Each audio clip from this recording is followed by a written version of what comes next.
Hi, welcome to my channel. Please like, comment, and subscribe if you enjoy the video and want to see more. Let's get into it. If hell on earth could be described by a single location, Zuko would easily say that it was where he was sitting. Well, actually kneeling. The metal under the raw skin of his shins was cold, almost as frigid as the glaciers in the poles. The rusty cuffs that locked his wrists to the wall were cutting into his skin, drawing blood that slowly dripped down his forearms and biceps. His shoulders were numb from being held above his head for so long. If he had been standing, he was sure he would be supporting all of his weight in his wrists because his legs would have given out by now. In fact, Zuko didn't even know how long it had been since he wasn't chained against that wall. The last time he saw sunlight was when his sister, Azula, captured him and his uncle Iroh in that abandoned Earth Kingdom town. They were fighting her with the Avatar and his companions, which perplexed Zuko in more ways than one. But some do say an enemy of my enemy is my friend, and in that case, Azula was everyone's enemy. After she had escaped in the explosion caused by the joint attack and the Avatar left Zuko and his uncle in the town, Zuko tried his hardest to find shelter. But he only managed to get up the hill with the unconscious Iroh. Unfortunately, Azula had returned with her friends, overpowering the already weakened banished prince. Now he was in a jail somewhere in the Fire Nation. He wasn't exactly sure. Azula had continually forced some type of sticky and sweet liquid down his throat that caused him to hallucinate and black out after a few hours. He knew what it was after she had slipped in her rigid schedule of making him drink the fluid. It was cactus juice, and why she made him drink it confused him even more. After a while, he figured it was so he wasn't coherent enough to know where she was taking him, let alone articulate enough to backtalk or call for help. He was lost in his own mind for hours at a time. Once he was brought to this cell, they stripped him down to a pair of knee-length trousers and then chained him to the wall.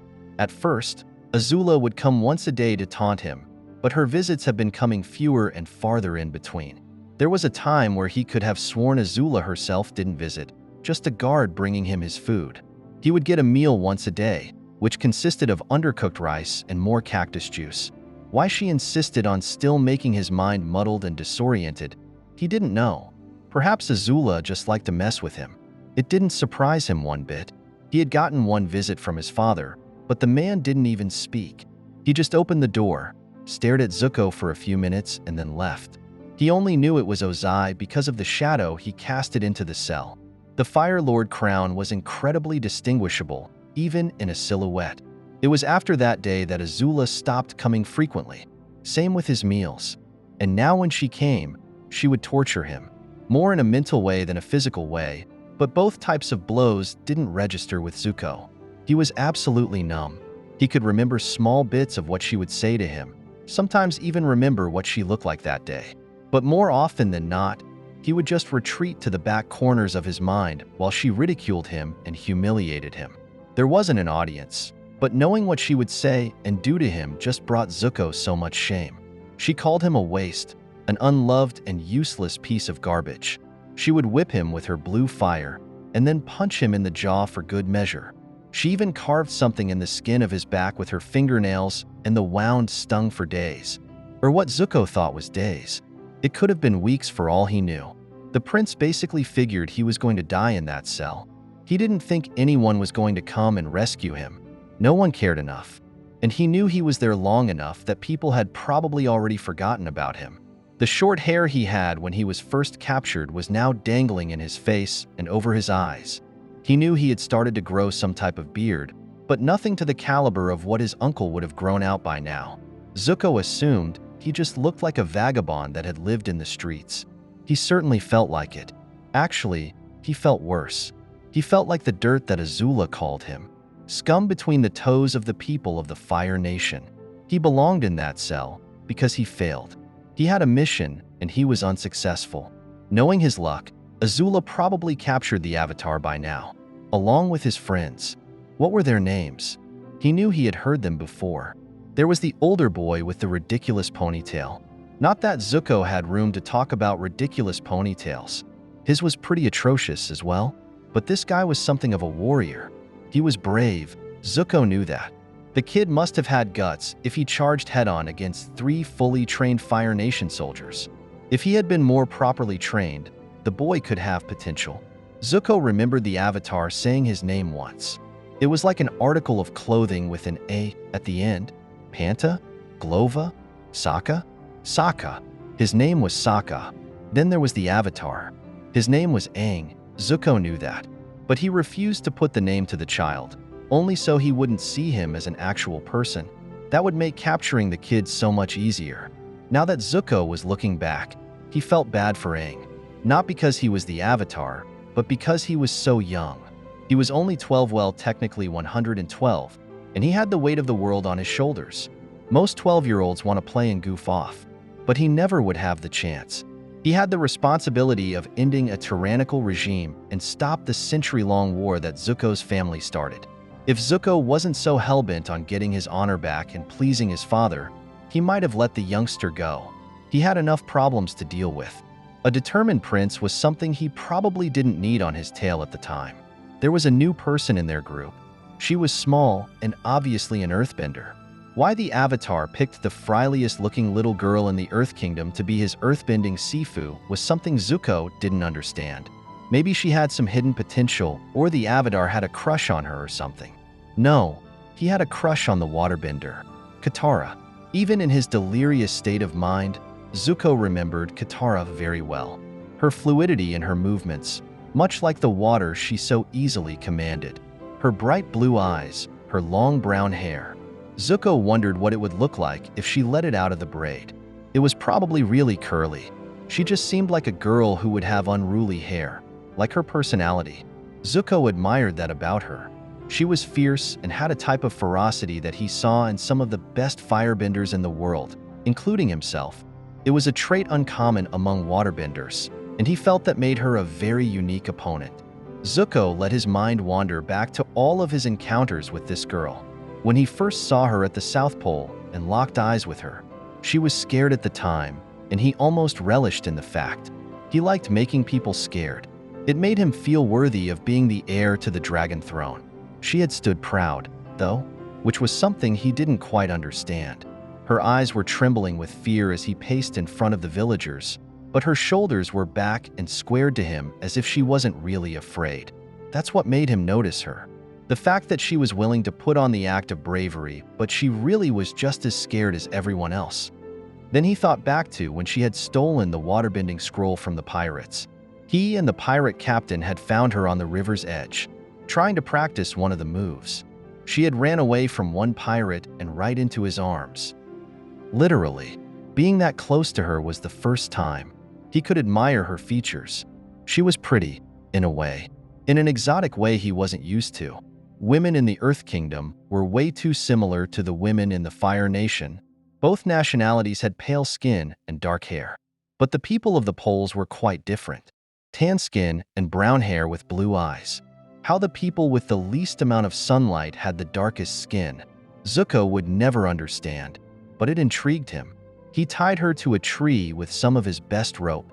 Despite the suggestion of using chains by some of his crew, he tried to coerce her into telling him where the Avatar was by bribing her with the necklace he knew she wore. She said it was her mother's, but why she was so defensive about it he didn't know, or care, at the time. Now all he wanted to know was why that stupid necklace was so important. Then he thought about how he used the necklace again to find her. June Shirshu had tracked her and her brother down. Zuko had hoped that the Avatar was with them, but his bad luck streak was triumphant again. He hated that they had to paralyze the two siblings, but it was necessary in his quest. A minor hiccup in the road to his reinstatement in the Fire Nation. Zuko felt that Katara would have been the kind of girl to convince him that what he was doing was wrong, like she had some self-righteous notion to make the world good and pure again. If she knew the reasons of his banishment and subsequently his quest for Aang, she would have tried to make him see that he really wasn't at fault, and that he had some ridiculous destiny thrusted upon him, and he had the choice to run away from it and be his own man. He made himself believe that she would be wrong, but she really wasn't. He began to see it. When he was fighting her at the North Pole, he had no way to bring the Avatar back home, let alone get past all of the people on the way back to the ships. She was his main obstacle. and she had been for months before he even stepped foot in the Ice City. He hated that he struck her down, but it was necessary. Guilt had gnawed at him while he dragged the Avatar through the frozen tundras behind the city. He had nowhere to go, and he had hurt an innocent girl. There was something seriously wrong with him. The sound of grinding metal broke Zuko out of his reverie. He barely had enough strength to lift his head and focus on his visitor, but he knew by the footsteps that it was Azula, bringing him his food and drugs. "Well, Zuzu, you look awful today." Her words cut through him like heated knives. He knew she was right. He probably looked terrible. Dried blood caked on his skin, old cuts and burns infected from improper treatment. He didn't sweat because he was dehydrated, and he knew his ribs stuck out from malnutrition. He probably looked like hell, and most likely smelled like it too. "So we're going to go through our usual routine. All right, Zuko?" He didn't answer. He had no voice or will to even try to acknowledge the fact that she was going to be torturing him again. Zuko made a silent prayer that today she would finally just kill him. He didn't want to have to sit in this place, imprisoned in his own mind, because that was the only place he could go. "But first, we're going to feed you. Open up." He had no strength to comply. After a few moments, Azula knelt down in front of him and yanked his head up so they were eye to eye. "I'm only doing this because Father insists on keeping you alive," she hissed. "I don't know why, but I have to follow his orders. He didn't say anything about making this pleasant for you. So open your damned mouth so I can shove this pathetic excuse for a meal down your ungrateful throat." Zuko's eyes remained unfocused. He only saw the blurred outlines of her face, one so similar to their mother's. He felt her fingernails dig into the skin of his jaw as she yanked his mouth open. She poured in the juice first and tilted his head back, so he had no choice but to swallow. The sweet nectar quenched his dry throat momentarily, but he felt like begging for more, just so he could cure the dull ache. He didn't care what effects he would get if he had too much. He just wanted to cure the dryness in his mouth. Azula then took a handful of rice and stuffed it in. He knew that was all he would get, so he chewed slowly and swallowed it. He thought she was done, but she forced more cactus juice into his mouth. He was thankful, but also wary. Why was she giving him more? He normally only got one drink. Today he got two. Something was up. Azula dug her nails into his jaw once more, and he felt the blood trickle out. She let go roughly and stood up, looking down on him. His head was already hanging from his weakness, so he couldn't assess what she was thinking. Whatever was happening, it was seriously different. "I bet you're wondering why I gave you more liquid today." That bitch read my mind. "Well, I bet you're aware that there is an eclipse coming tomorrow." She stared, pacing back and forth in front of him, her boots coming in and out of his now blurring vision. "You probably don't, though, because your inner fire is so weak at this point. That explains why I don't know how long I've been here.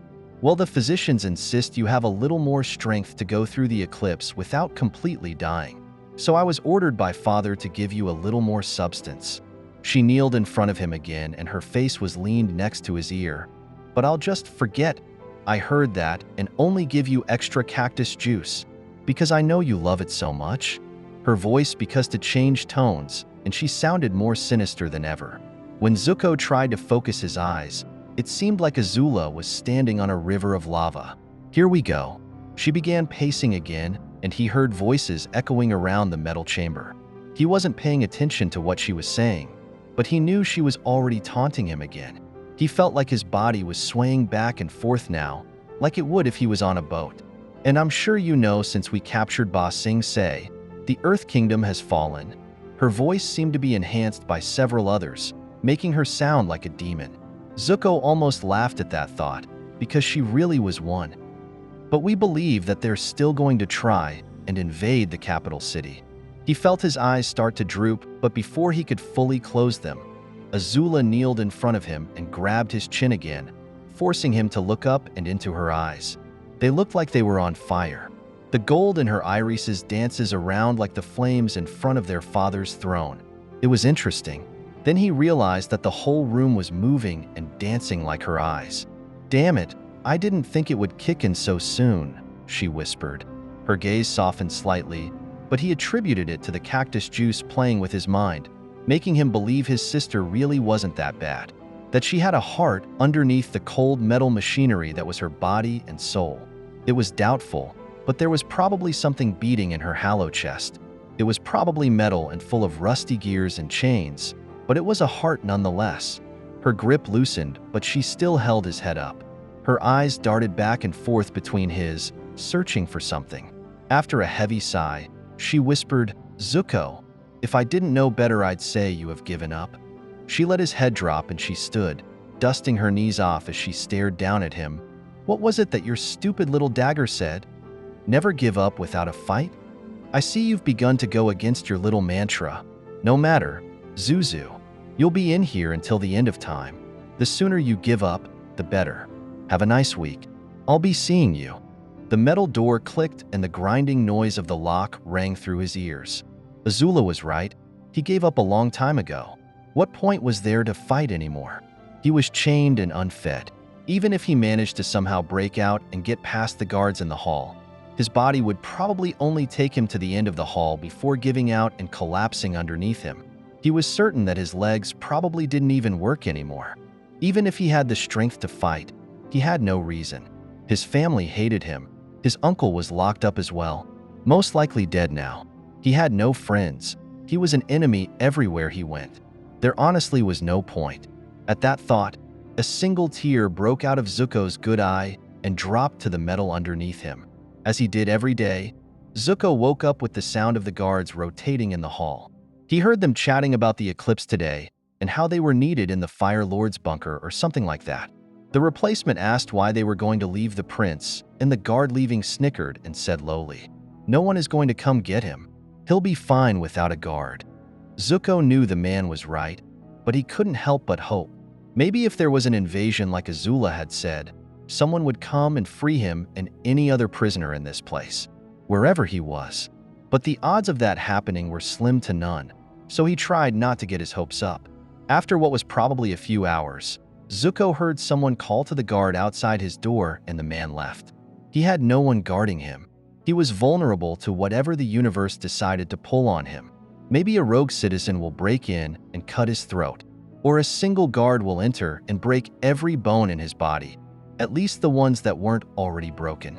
Or maybe Azula will come down and kill him once and for all and frame it on some low servant, claiming it to be caused by lack of security.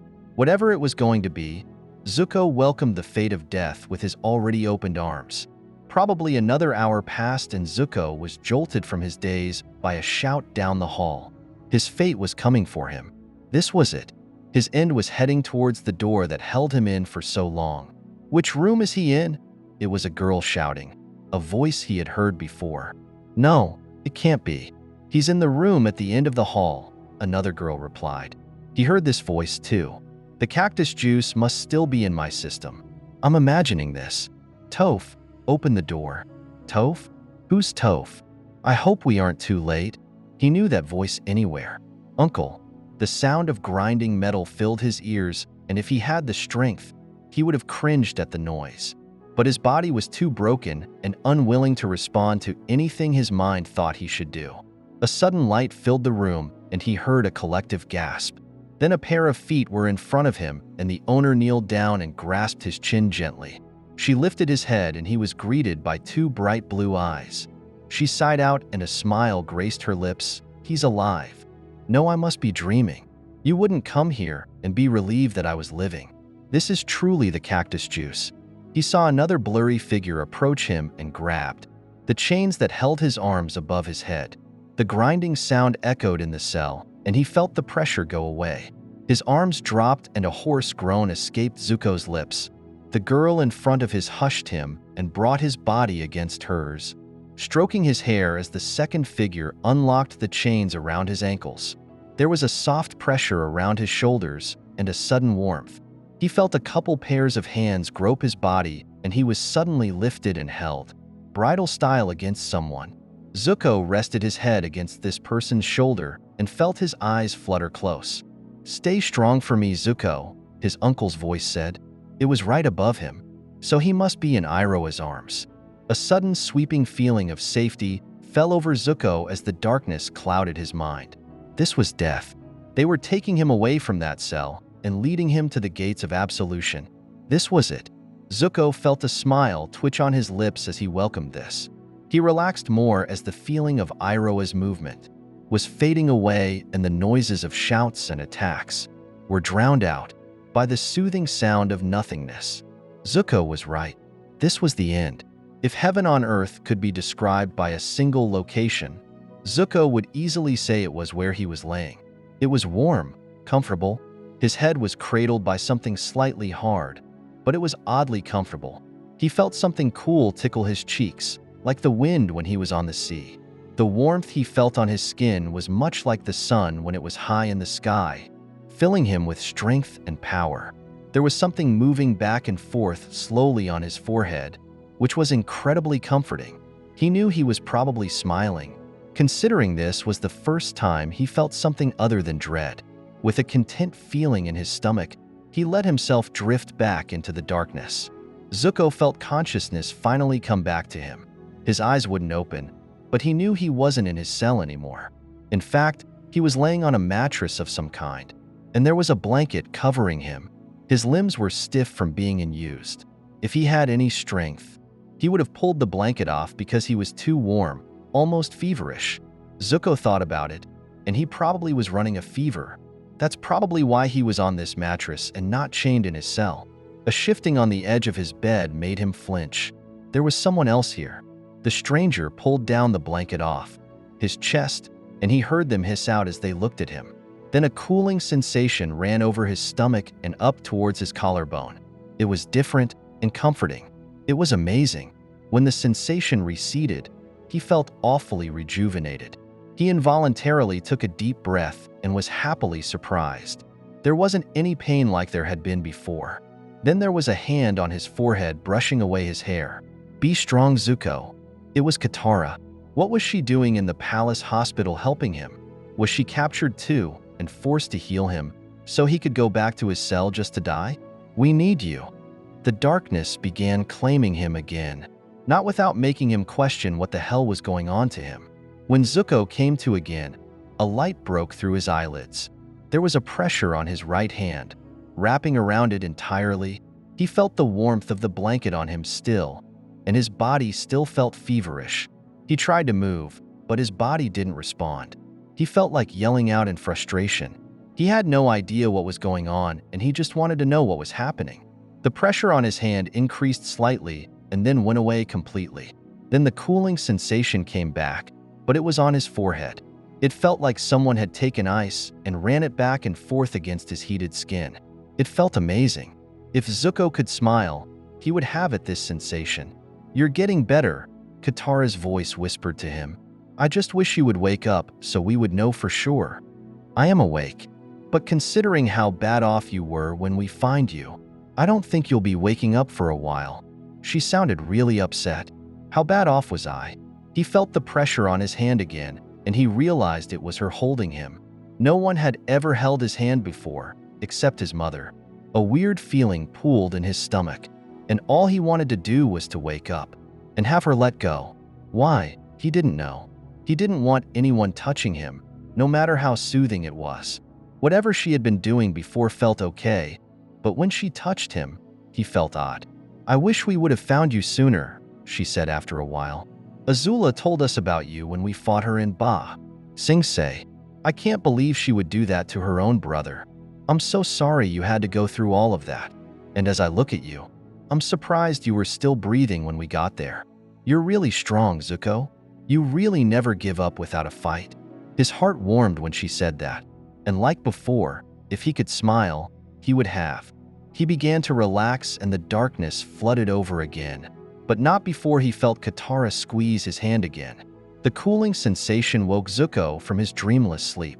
He felt his body respond to his sudden consciousness, flinching slightly when he felt the pressure on his chest. There was a shuffling, and then he heard Katara shout something from near his feet. Then her presence came back to him, and the cooling sensation ghosted over his chest again. He involuntarily flinched at the touch, and he heard her choke out something close to a laugh. "Are you awake, Zuko?" she whispered. The cooling sensation left his chest, and her hand grasped his again.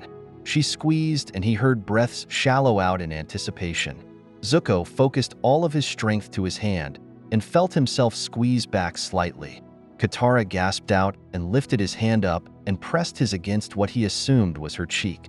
It was wet with some warm liquid, so he guessed she was crying. Why is she crying over me?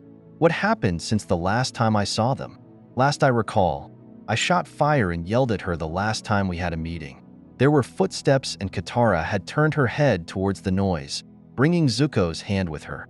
"He's awake," a girl's voice said. Katara nodded and turned back to him. "I think so. He squeezed my hand back, so I think he's fully waking up."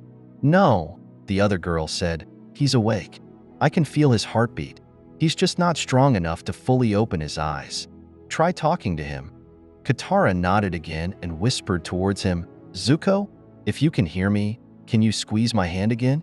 Mustering all the strength he had left, he felt his fingers tighten around hers weakly, and she gasped out with joy.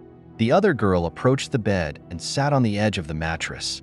"Do you think he's going to be able to fully wake up soon?" "I'm not sure," Katara replied. "He lost a lot of blood and was being starved. I'm surprised he's even awake this early. We've only been here a week, and he's showing great improvement." "Why don't you go get some food and clean up?" the girl asked. "I'll watch him. I don't think he's going to open those eyes for a while, and I feel like he'd only open them for you." Zuko felt his heart pick up, and the other girl chuckled for some unknown reason. Katara squeezed his hand and let go. Then he presumed she stood up and began to leave the room.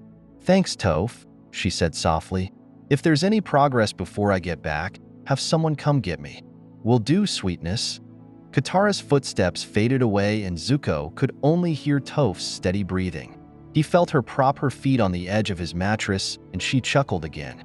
"I know you're awake, Sparky," she said, "but since you can't talk, I guess I'll just fill you in on what happened while you were in the dark."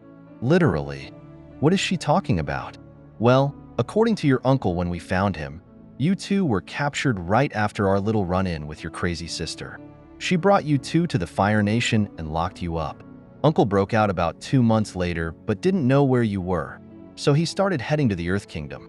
All the while, we were traveling to Ba Sing Se in order to tell the Earth King about the eclipse that just happened, so the Earth Kingdom and Water Tribes could invade the Fire Nation while you guys were powerless. But while we were there, Azula staged a coup, and we had to flee. Aang got hurt, but Katara saved him, which was good. We decided to travel the Fire Nation while we prepared for the invasion. We actually ran into Iroh in a town near the rendezvous point, and he joined us on the terms that we helped free you. He knew you had been way worse off than he had been after he heard what happened through one of the guards near his cell. Well, during the invasion, Aang was supposed to fight your dad but didn't find him. So we had to flee the capital with the youngest members of the invasion force. Your uncle fled with us, but he went back to the Earth Kingdom in order to meet up with some old friends to help take back Ba Sing Se. We've been here at the Western Air Temple since the invasion failed. We've been waiting for you to wake up so you could teach Aang firebending. Iroh said that you would be perfect for the job, and I know you probably wouldn't want to do it, considering everything that has happened. But we need you. You can help Aang defeat your father and end this war. And you can get revenge on Azula for what she did to you. Even I want to kick her ass for what she did to you. And I don't even know you. Katara has been in here every day since we got here. She's the most worried about you. She feels like it's her fault that this all happened. But you and I both know it isn't. She's been healing your wounds and trying to lower your fever with her healing powers. She's been trying so hard. So just promise that when you wake up, it'll be when she'd hear. Toph grasped his hand with her much smaller one and squeezed it gently. If you understand everything I just said, squeeze my hand. The darkness was starting to flood over him, but all of his remaining energy, he gently squeezed her back. Good. Zuko was too warm, like he was standing in a volcano. If he could, he would have thrown off the blankets, draped across his body and run to the nearest spring to submerge himself neck deep in the water. Just close your eyes. The sun is going down. You'll be all right. No one can hurt you now. Come morning light, you and I'll be safe and sound. The haunting melody ringing through his ears made him stop his worrying about his body, heat, and listening. The girl singing had a soothing voice, and the song she was singing was comforting in a way. like a lullaby his mother would sing when he was sick. But it was nothing he had heard before. The pressure on his hand was there again, and this time it was easier to squeeze back.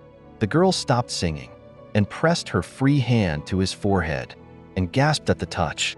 A second later, the cooling sensation was against his skin. He sighed out in relief. "Zuko?"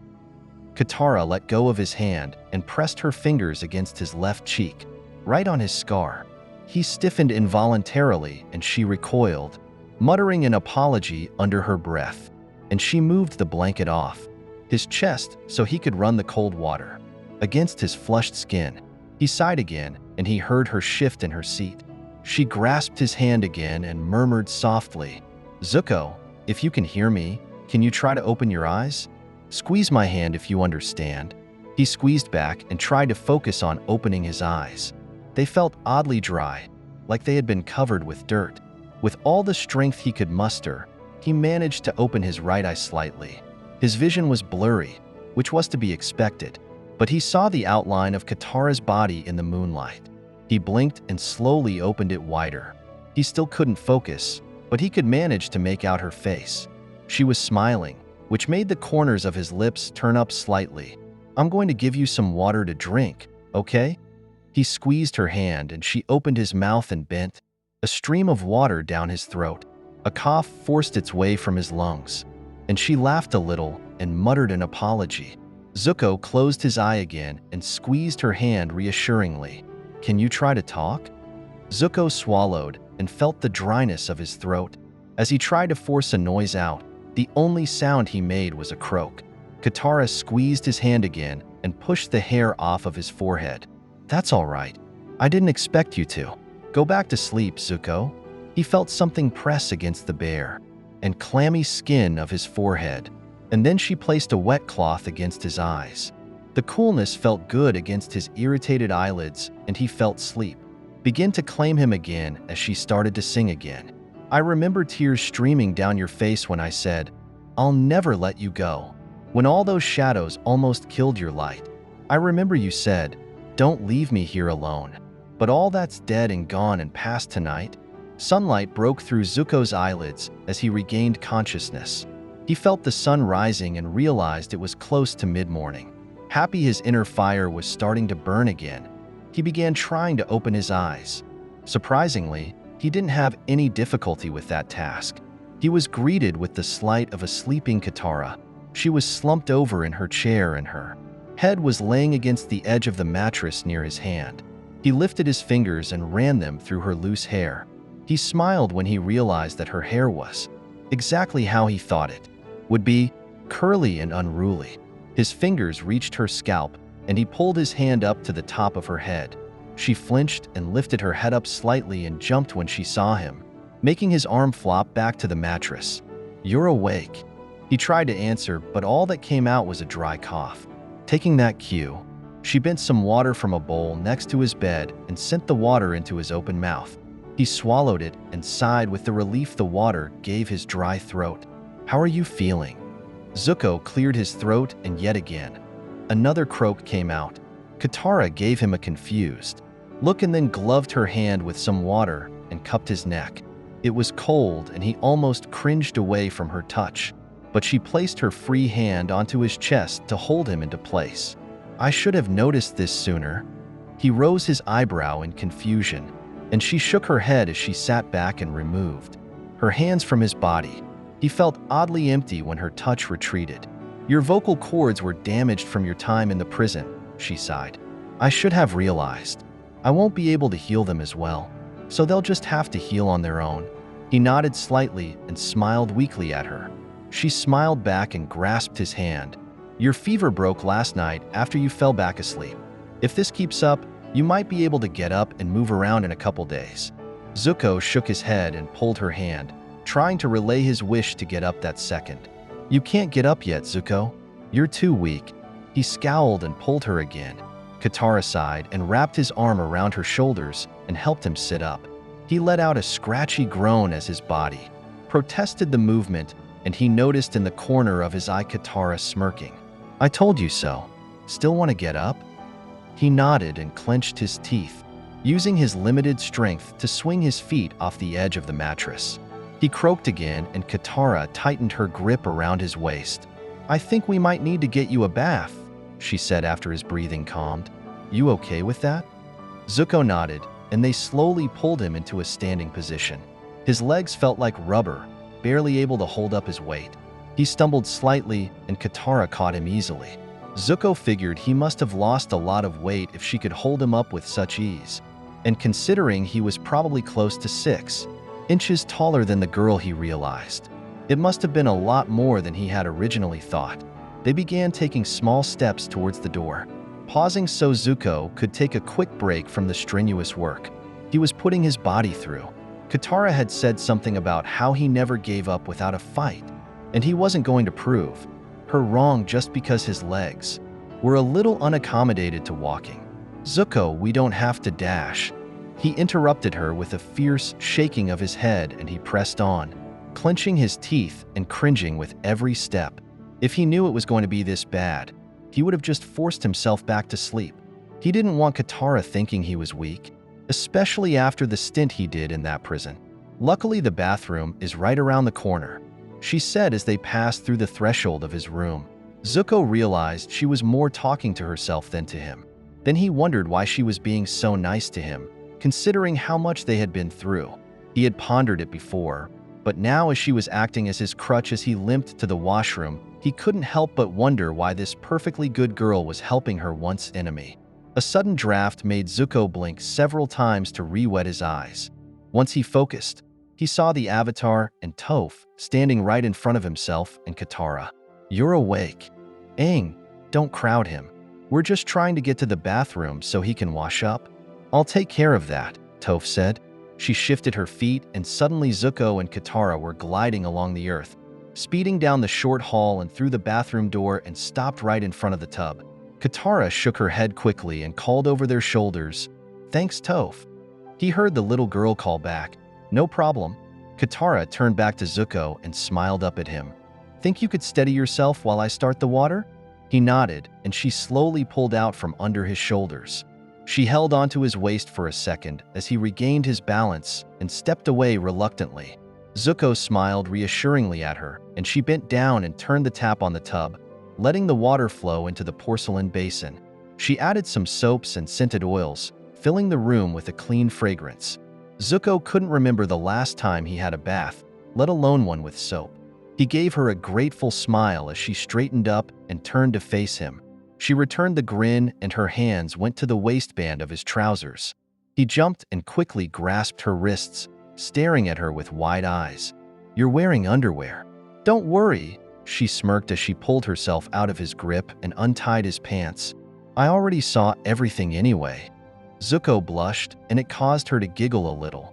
The embarrassment of the moment got even worse when she shimmied the garment down his legs and helped him step out of them. When she stood up straight, she grasped his hand and led him to the tub, placing his hands on her shoulders as he slowly and painfully lifted his legs over the lip of the tub and settled down into the water. He exhaled with relief as the water lapped against his grimy skin. He relaxed his head against the edge of the tub and closed his eyes in content. Then, he felt Katara's hands rubbing along his body. His eyes shot open and he stared her down, causing her to jump and then grin nervously. "I'm just trying to help," she whispered out. He frowned at her, and she pulled her hands out of the water. She crossed her arms and glared back at him. "Since you're in the water fully, I can try and heal your muscles so you can move around better. But I can only do that if you let me touch you."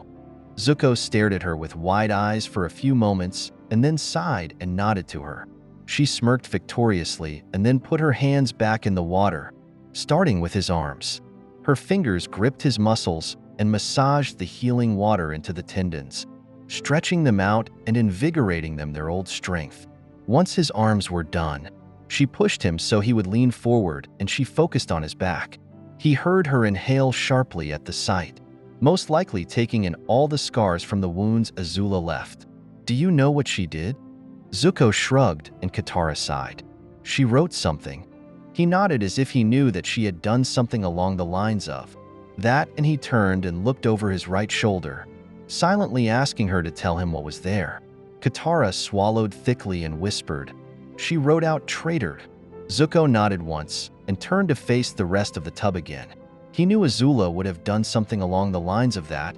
He just hated that Katara had to see him so beaten up and broken. It wasn't fair to her that she had to take care of him too. Zuko silently vowed that once he was able enough, he was going to take care of her in any way he could. Did it hurt? Zuko stiffened and thought for a moment. Did it hurt? Well, yes it did. Being there was so painful, Zuko lost all reasoning of time and logic. His delirium went as far as thinking that he was dying when he was in fact being saved. He had wished that every time someone came to visit, they were actually going to kill him instead. Did it hurt? He slowly nodded and bowed his head slightly. He felt Katara's slim hand grip his shoulder and squeeze tightly. I'm sorry, Zuko. We'll make it better. Katara moved around the tub and was on his right. Her hands went back into the water and massaged his thighs, moving down to his calves and feet as she moved. The healing waters through his chi paths, relieving some of the dull aches he was feeling. After she finished with his legs, she leaned over and started working on his chest. Her breath was tickling his face, and she was dangerously close to him. He had to swallow and try to look away so she wouldn't see his blush. Thankfully, she was too focused on his body to notice his face, something he was incredibly thankful for. If we do this one more time, you should be good as new, she whispered as she pulled away. They locked eyes and she smiled reassuringly to him, which he smiled softly back. He dipped his head under the water, wetting his longer hair and scalp. He sighed out at the sensation of the water trickling down his head and neck. I like your hair long like that. He rose his eyebrow and stared incredulously at her. She shrugged and then gripped his chin, feeling the hair that was growing on his jaw. But this will have to go. Facial hair doesn't suit you. He felt himself laughing silently and motioned for her to go ahead and shave him. Katara pulled some water out and formed it into a sharp ice dagger. Then she took some of the soap from his bathwater and spread it along his jaw, cheeks, and neck. Carefully, she dragged the ice blade against the hair, slicing it off his face and leaving smooth skin in its wake. So you didn't shave or cut your hair for almost 5 months, she said as she ran the ice along the left side of his jaw. He nodded and looked into her eyes, which were fierce with concentration. She finished a few minutes later and ran some extra water against his face, washing away the hair and the leftover soap. Zuko lifted his hand and ran it against the smooth skin. He grinned at her with gratitude and held out his hand, signaling he was ready to get out. Katara grasped Zuko's hand, and together they pulled him into the standing position. His legs were stronger, and he felt certain he would be able to walk back to his room without any help. That thought made him smile. He stepped over the edge of the tub, and she bent the water off of his skin and out of his underwear. He stepped back into his trousers and bent over to pull them back up. Without asking, Katara leaned over and helped him stand up straight again. He shot her an annoyed glance and she grinned nervously. Together, they made their way out of the bathroom and back down his room, pausing once so Zuko could catch his breath. It was a draining trip, especially since Zuko hadn't been conscious for longer than 15 minutes in the past month. But he was pretty proud of himself. This much headway was a great sign for his progress to come. Once they reached his door, Katara took his hand and led him back to his bed. He slowly sat and looked up to her with grateful eyes. She knelt down in front of him and took a stream of water from the bowl and held it to his neck again. She silently worked on the strained cords, and he patiently waited as the soothing water re-stitched the broken tendons inside. After a few minutes, the glowing water receded and Katara moved her hand away, looking slightly defeated. I'm sorry, she whispered as she stood up. I thought I could do more. Zuko smiled and grabbed her hand, squeezing it comfortingly. She squeezed his hand back and then pulled her arm away. You should get some rest. I'll come and check on you in a couple of hours. He nodded and swung his legs back onto the bed. He cleared his throat and rubbed the skin of his neck as she started to walk out. He laid his head down on his pillow and smiled as she crossed the doorway of his room. With a sudden jolt of confidence, Zuko opened his mouth to speak. Katara? She froze and turned to him with a shocked look on her face, eyes wide with hope and a small smile twitching on her open mouth. The sound of his voice was hoarse with misuse and strain, but he managed to croak out a few more words before he forced himself to sleep. Thank you. Pain. That was all Zuko could feel. Azula's torture forcing him back to consciousness again. The burning of the fire searing his skin. The sharp pain of her nails digging into his body. He sat up gasping. He looked around, trying to understand where he was. How was he not in his cell? How was he not chained up? As he glanced down, he saw the dark brown hair sprawled out, leading to a sleeping girl, tan arms folded under her head. Katara. She saved him. Her and that Toph chick. And Uncle? The memory was blurred by weakness and cactus juice. That explained why he wasn't in his cell anymore. They had come for him, taken him away, rescued him from his sister and his father. His father, who knew what his sister had done, had seen him there and hadn't done a single thing about it. Ordered that he be kept alive. In fact, after so many years of doing everything he could to please his father, Zuko didn't know how to handle that. Really, any of this. How was he to know who to trust anymore? He and Azula were never exactly close, but this was a new one, and his father just let it happen. Uncle. He could trust Uncle. He could always trust Uncle. Katara. He could trust her. Maybe even Toph. Everybody else? Well, they were an unknown variable. Katara, obviously, has forgiven him for his past. She spent so much time and energy caring for him. The son of the very man she wanted to overthrow, the person who chased her and stole her necklace. Zuko doubted she would hurt him at this point. And as for Toph, she had the opportunity to hurt him while he was barely awake, but she didn't. Zuko pushed himself up and forced himself to walk to the window. 3 hours until sunrise. He suddenly felt the overwhelming urge to feel the sun. As a firebender, the sun gave him strength and energy. He needed that. Needed the reassurance the sun would give him. Zuko. He turned to see Katara looking at him with those blue eyes. He cracked a smile at her, then wobbled back over to the bed and sat down. He wanted her to trust him, to relax with him. Are you feeling better? Just missing the sun? He nodded. She somehow could guess what he was thinking, what he wanted to tell her. He wasn't sure if he liked that or not, but he wanted to get to know her in the same way. Oh, do you want some water? He nodded, and she handed him a cup, and he gratefully drank some. When he finished, she pulled out her bending water and made a water glove again. May I? She questioned, gesturing to his neck. He lifted his head to give her room to work. As her hand lightly touched his throat, he couldn't quite understand why he was so okay with it. Normally, no one would get anywhere near his throat. She concentrated for a few minutes, then pulled her hand away, looking disappointed. He tried to say thank you, but the words wouldn't form. Instead, Zuko took her hand and squeezed it, smiling crookedly when she looked at him. She smiled back and momentarily took his breath away. He had never seen her smile before and enjoyed the sight. I should go so you can get back to sleep? She stood up, but Zuko grabbed her hand again. He didn't want her to go. He felt safe with her there, as much as he hated the thought, which was considerably less than he would have thought. He almost needed her there. The very thought of her leaving him alone caused his heart to beat faster. She looked at him, then sat back down. All right, I'll stay. Before long, Katara was talking, telling Zuko about their lives and travels, telling him about growing up in the Southern Water Tribe, about Kyoshi Island, about tricking Fire Nation soldiers into thinking she could earthbend. If Zuko had a question, Katara somehow seemed to know and was able to answer it. Neither of them even noticed the sun rising until the comforting warmth and light fell across Zuko's bed. When they finally noticed, Katara laughed and Zuko gave his crooked smile. We should go get you another bath. Then I can help you heal more. Zuko nodded and swung his legs over the bed. Knowing he wanted to do it himself, Katara stood to the side. After he straightened, he stretched, unintentionally showcasing what remained of his musculature, leaving it clear that before his imprisonment he was very well defined. Such an action, however, proved to be too much for the runaway prince, and he fell back onto the bed, accidentally grabbing Katara's shoulder and dragging her with him.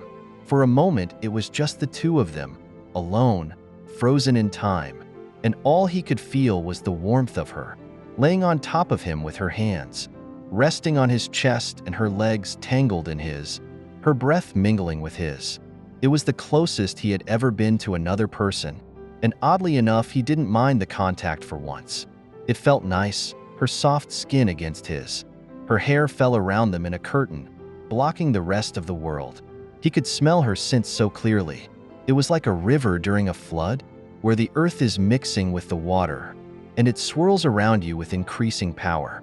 She didn't seem mine to either, at least, he hoped she didn't. Her hand reached up to touch the left side of his face, the side bearing his father's mark. Before she touched it, though she hesitated. "May I?" After a second's indecision, he slowly nodded. She gently lowered her fingertips to lightly rest on the rough, seared flesh.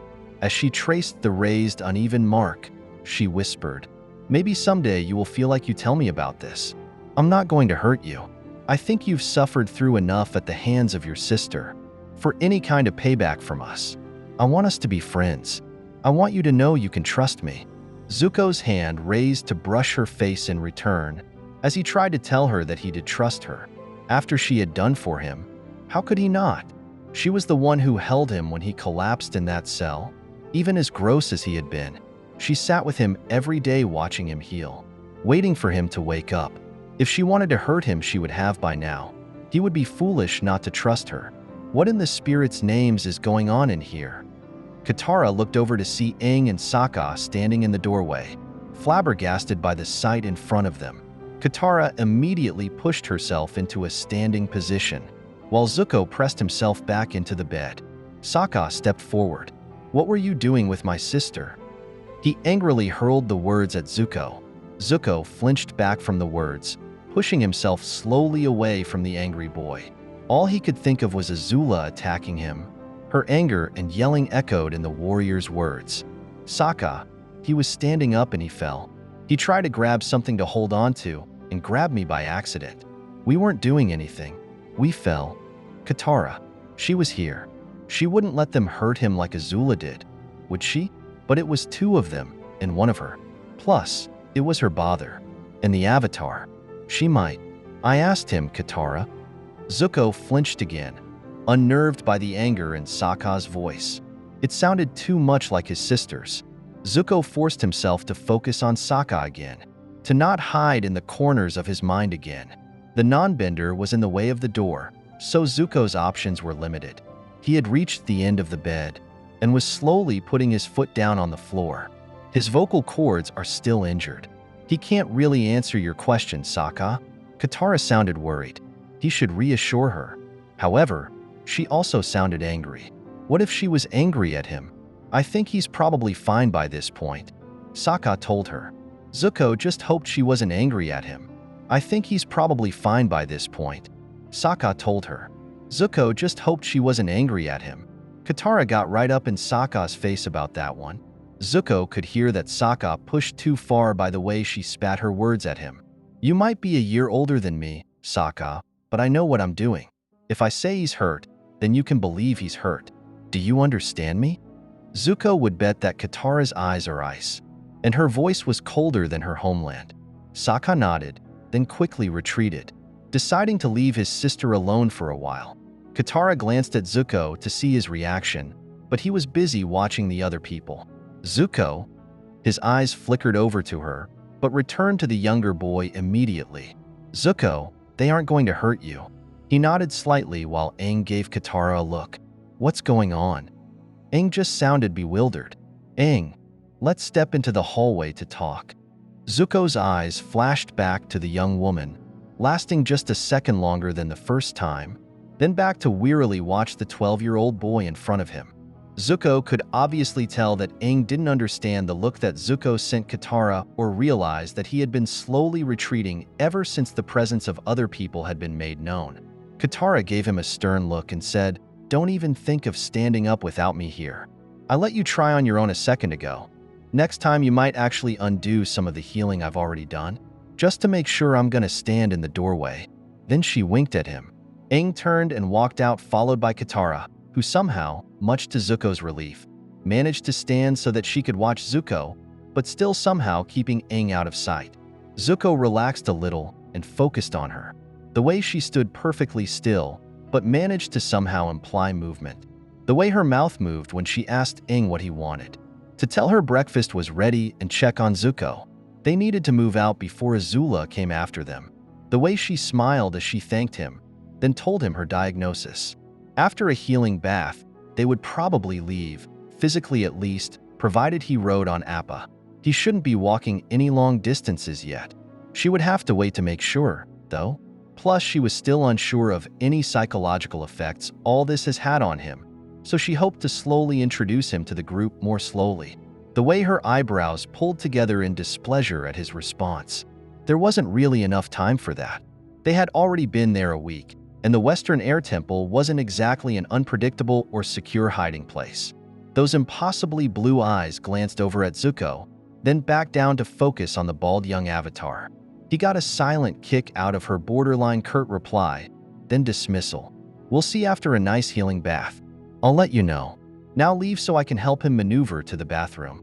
It seemed like Aang was about to argue, but with a quick look from the young waterbender, he reconsidered that idea. After watching him scurry off, Katara walked back over to Zuko. "Stand up, but no stretching this time. I don't want you to fall again." Her gentle smile let him know it was mostly a joke. He carefully stood up, making sure he had his balance. Katara walked next to him on the way, there just in case he needed the support. When he stumbled, she caught him. Otherwise, she let him have his pride. Once he was settled in his bath, he finally let Katara see the question hovering in his eyes. Why didn't she tell the Avatar that he didn't want her to leave him alone? "I saw no point in saying it." "Embarrassing you?" As she spoke, she began healing his arms, bringing back even more of his strength. "I've done that enough just in my attempts to help heal you and care for you. I saw no point in making you suffer more." Zuko looked down, watching the way she healed him, her warm hands barely brushing against his skin through the cool water. A good metaphor for her when he thought about it. Calm and composed, soothing and healing. But inside there was a burning core of warmth and strength, power and passion. After she finished healing him, Katara formed an ice dagger to shave him again. As she lifted the blade to his neck, Aang banged on the door, asking the waterbender to come talk to him. She cursed softly to herself, earning a surprised look from her patient. "Will you be all right if I go?" He forced himself to nod convincingly. "Are you sure? I'll be right back. I suppose you can shave yourself?" Zuko gave a slight nod, with a look clearly meant to remind her that he has done it himself for years. She lightly chuckled, and he watched her lithely sway out of the room. He quickly removed the day-old stubble, then made himself to relax into the warm water. Warm and relaxing, just like her. Gentle and flowing, but beware her wrath. Just like the ocean, calm and cool and collected, with a whole world under the surface and frightening when angry. He really wasn't comfortable alone like this. It was better than anyone other than Katara being here, though. But what if someone came in? He couldn't exactly yell for help if Sokka decided to attack the Fire Nation prince, and he couldn't exactly fight either. Zuko stretched then lounged in the water, thinking of her, hoping she would return soon. It didn't take long. She came in with quick, fluid motions. Everything about the way she moved said she was angry. He looked at her with the question in his eyes, clear for her to see. With an agitated shake of her head, she helped him stand up, bended the water back into the tub, and handed him his pants. He waited for her before heading back to his room, making sure to stay with her, hoping it wasn't something he had done that had her upset. Once they got back to his room and Zuko was settled, Katara sat down and started explaining. "They expect you to come out for dinner tonight." I argued, said that was a bad idea. "You don't know Teo, the Duke, or Haru very well. I doubt they would take your presence lightly. I'm scared it will stress you out and make it harder for me to finish heal you, and maybe even undo a little of what's been done. But everyone else wants to leave now, which I completely understand, but I have to think of what's best for you. And, judging by how you reacted to my brother and Aang, I can't quite see it being dinner with people who don't trust you. But, what do I know, right? I'm just the healer." He took her hand and squeezed it. "Don't worry about tonight. I told Aang to take that idea and shove it where the sun don't shine for tonight. But tomorrow he's going to come back with reinforcements. Zuko squeezed her hand again. She smiled at him. I'm going to go get us some dinner, okay? He nodded and squeezed her hand again before letting go. She sashayed out of the room, leaving Zuko alone with his thoughts once more. Within seconds, he could feel the panic start to set in. He forced himself to breathe in slowly, trying to keep a semblance of control. When that didn't work, he pushed himself up and into a firebending form. He started going through the motions, slowly and carefully, feeling the tug on his muscles as his mind slid into a more meditative state. He forced his body to get as close to perfect form as he could, which was rather depressing in a couple cases. He could feel where he wasn't smooth or quick or passionate, or anything else he was supposed to be. It felt like he was mocking the stance instead of holding it. He straightened, pushing himself to stand as straight as he used to. Straight like the crown prince of the Fire Nation should stand. Then it hit him. He wasn't not anymore. They held him in the dungeon and tortured him. The Fire Lord himself knew and did nothing. Crown Prince? He was nothing now, not even a banished prince. Then at least he had a chance to come back. Now, would his father ever take him back? Hardly. So, he was exiled, never to return home. His father probably will say he was home because he was deathly ill and dead now. He was nothing. Zuko sat on the bed and thought about his new life. What will he do? If he stays with the Avatar, he will just slow them down.